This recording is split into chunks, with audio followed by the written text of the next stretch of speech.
uma casa romana da antiga cidade de Ptolemaida revela os seus segredos. Mosaicos e colunas de grande beleza decoravam o peristilo da casa de Leucáctios, uma elegante casa da cidade de Ptolemaida construída no século III d.C., durante o período de domínio romano. Virada para o Mediterrâneo, na costa oriental da Líbia, uma elegante casa romana da antiga cidade de Ptolemaida revela os seus segredos. A Líbia, hoje o quarto maior país de África, é um imenso território quase inteiramente ocupado pelas areias do Saara. Apenas uma estreita faixa de terra norte, banhada pelo Mediterrâneo e correndo paralelamente à costa, pode ser aproveitada para a agricultura. O tórrido clima desértico do interior e o clima mediterrâneo do litoral configuraram uma área geográfica que, ao longo da história, foi ocupada, de maneira temporária ou permanente, por um grande número de povos, tribos nômadas, comerciantes, colonizadores, impérios poderosos, berberes, fenícios, gregos,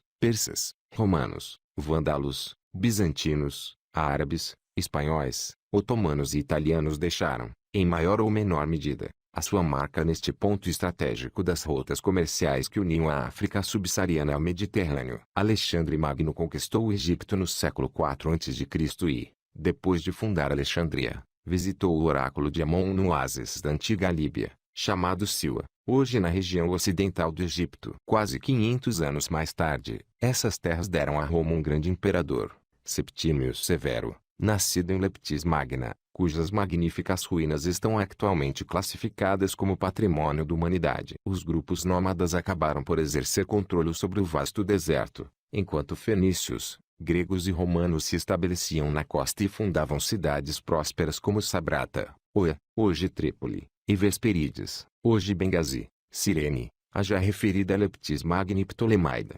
É nesta última urbe romana, localizada na região conhecida como Cirenaica, que uma equipa do Instituto de Arqueologia da Universidade de Varsóvia tem levado a cabo nas últimas 2 décadas várias campanhas que puseram à descoberta uma luxuosa vila romana ocupada no século III d.C. Os trabalhos revelaram igualmente outros tesouros ocultos nesta ínsula situada na zona leste da cidade, próxima do famoso Palácio das Colunas, uma luxuosa domus escavada por uma equipa italiana antes da Segunda Guerra Mundial.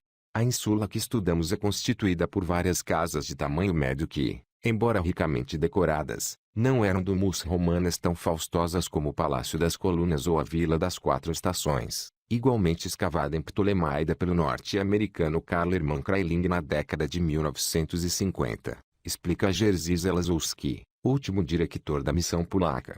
A equipa iniciou os trabalhos em 2001, sob direção do arqueólogo Tomás Mikoki. Após a morte deste em 2007, Jerzy Zelazowski tomou as rédeas da escavação até 2010, pouco antes do início da Guerra Civil Líbia de 2011, que provocaria milhares de vítimas e levaria à captura e linchamento do ditador Muammar al-Gaddafi. O sítio arqueológico não foi abandonado e ainda se encontra sob tutela do Museu Local de Tolmeita, pequena povoação moderna nas imediações das ruínas de Ptolemaida, com o qual nos mantemos em contato, afirma o coordenador polaco. As peças de arte e os objetos encontrados durante as escavações, incluindo estátuas e moedas, estão conservados no museu, mas os mosaicos permanecem in situ.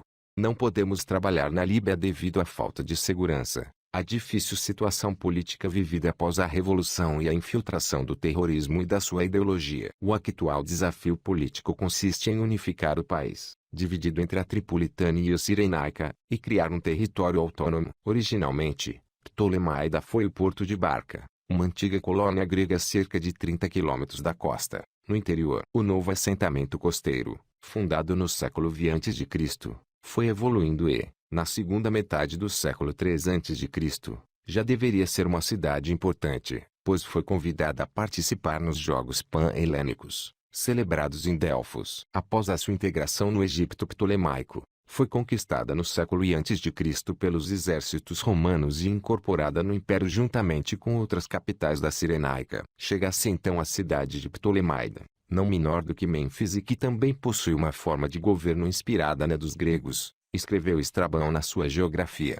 Passemos agora ao século III da nossa era. Ptolemaida é uma próspera cidade portuária romana nas margens do Mediterrâneo. Em 300 hectares, rodeados por muralhas defensivas, ergueram-se teatros, um anfiteatro e outros edifícios públicos. O abastecimento de água era essencial para a sobrevivência da urbe. Face à esporádica pluviosidade da região, os habitantes inventaram vários sistemas hidráulicos, desde aquedutos com vários quilômetros de comprimento a galerias subterrâneas e cisternas com capacidade para milhões de litros. Localizada na chamada Praça das Cisternas, a maior de todas, parcialmente talhada na rocha e nunca acabada, pode armazenar 5 milhões de litros de água da chuva proveniente das nascentes a mais de 20 quilômetros da cidade. A água não é recolhida exclusivamente nesta cisterna. Numa insula da região oriental da cidade, ergue-se uma elegante casa romana de 2 pisos, cuja arquitetura foi concebida para ser desfrutada pelos seus proprietários, mas também para aproveitamento das águas pluviais. O precioso líquido cai sobre o telhado e é depositado num pequeno peristilo,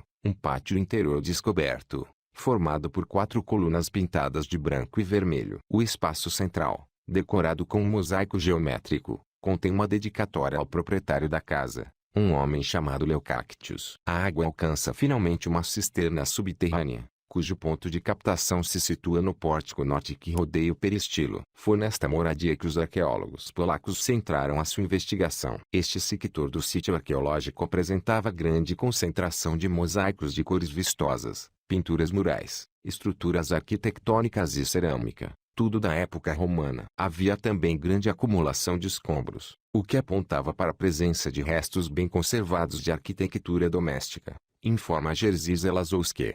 A casa de Leucactius, também conhecida como Vila da Boa Vista, epíteto atribuído pelo pioneiro Tomás Mikoki, possui um piso superior do qual provavelmente se avistava um panorama invejável. A história desta casa acompanha a da própria cidade. Segundo parece, esteve ocupada até o século IV d.C. Desmoronou-se então na sequência de um dos frequentes sismos que assolaram a região em meados do século III d.C., talvez o do ano 262, e, em especial, no ano de 365. Numerosos blocos arquitetônicos encontrados nas escavações, entre os quais os fragmentos de uma coluna quase completa que caiu na direção do norte, assim o testemunham. Da mesma maneira, em virtude dos sismos, uma parte das estruturas portuárias da cidade desapareceu numa cabeça de mármore de uma estátua de Dioniso, deus grego da vindima e do vinho, encontrada no interior de uma cisterna. Mesmo assim, Ptolemaida sobreviveu às catástrofes e a ocupação da cidade prolongou-se até o século VII d.C.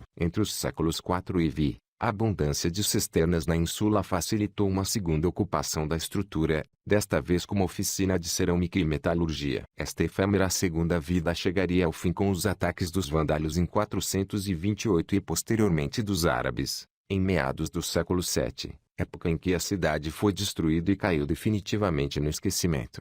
Sabemos pouco sobre os proprietários e também sobre a sua proveniência. O restauro cuidadoso dos mosaicos permitiu comprovar que o nome Leucactius foi acrescentado em 2 mosaicos da casa numa data posterior, alterações que sugerem mudança de proprietário e, por norma, um período de ocupação da casa consideravelmente longo, afirma Jerzy Lazowski. Por outro lado, conhecemos alguns dos gostos dos donos da casa. Por exemplo, a sua predileção por mosaicos, sobre os quais, além das dedicatórias a Leucactius escritas em grego, uma num medalhão redondo existente no centro do peristilo e outra num painel retangular sustentado por uma vitória alada, no centro do triclinium, merecem destaque 2 representações de grande beleza. Uma delas, bem conservada, de Ariadne adormecida na ilha de Naxos surpreendida por Dioniso e pelo seu séquito, e outra cena que decorava um quarto no piso superior, representando o herói Aquiles na ilha de Esquiro, onde sua mãe, Tétis, o disfarçou de rapariga para evitar que partisse para a guerra. O quarto com mosaico dionisíaco dispunha também de um requintado arco sírio com 2 colunas espiraladas. Além dos mosaicos, as paredes da residência particular encontravam-se pintadas com frescos decorativos, incluindo aves, figuras humanas e imitações de revestimentos de mármore. A escavação no extremo meridional da casa de Leucactius proporcionou em 2006 outro achado sensacional, um tesouro de mais de 50 moedas romanas, na sua maior parte sestércios, cuja circulação terminou em meados do século III d.C. durante o reinado do imperador Treboniano Galo.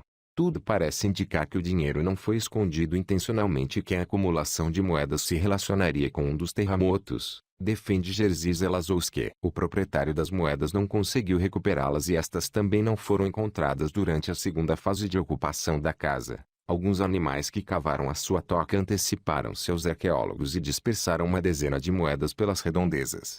Os arqueólogos encontraram igualmente um forno de metalurgia, um dulum, recipiente de terracota para armazenar e transportar alimentos, e recipientes associados à produção de vinho, que mostram a reocupação de zonas da primeira moradia que tinham ficado parcialmente desmoronadas devido ao sismo. A atividade artesanal em casas urbanas era um fenômeno vulgar, como ficou demonstrado em Pompeia e também aqui, observa o arqueólogo polaco. Outra descoberta notável teve lugar numa cisterna debaixo do pátio. Encontraram-se fragmentos de mais de uma dezena de esculturas. As razões pelas quais estes fragmentos foram lançados para o interior da cisterna podem ser religiosas ou simplesmente práticas, prossegue o especialista. Não foram encontradas matérias-primas, ferramentas, detritos de produção, nem produtos prontos para consumo, pelo que não deve ter existido uma produção regular, mas provavelmente de curto prazo. De qualquer maneira, a atividade artesanal indica que provavelmente no século V esta parte da insula, além da zona em redor, perdeu o seu caráter residencial, uma vez em ruínas. As casas nunca voltaram a ser reconstruídas e as suas paredes de pedra foram desmontadas de forma sistemática, diz.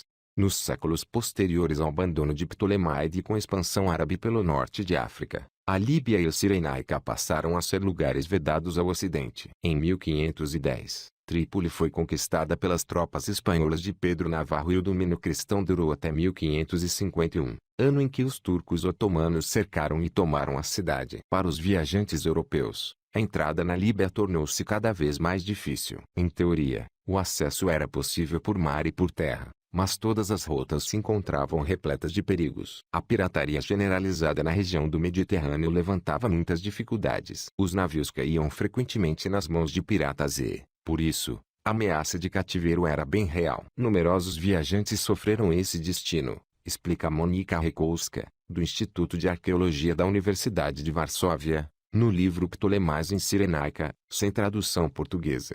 Durante muitos anos, só os viajantes árabes puderam aceder ao território líbio. As cidades gregas e romanas da Cirenaica permaneceram praticamente desconhecidas até o início do século XVIII, e a sua exploração arqueológica começou algum tempo depois de se ter iniciado em outros países do Mediterrâneo Oriental. Como observa Rekolska, Cirenaica tinha má reputação, como lugar onde a ausência de uma verdadeira autoridade impedia a segurança dos visitantes. No entanto, a abundância de ruínas na região excitava a imaginação dos diplomatas e investigadores europeus, em especial dos franceses e britânicos.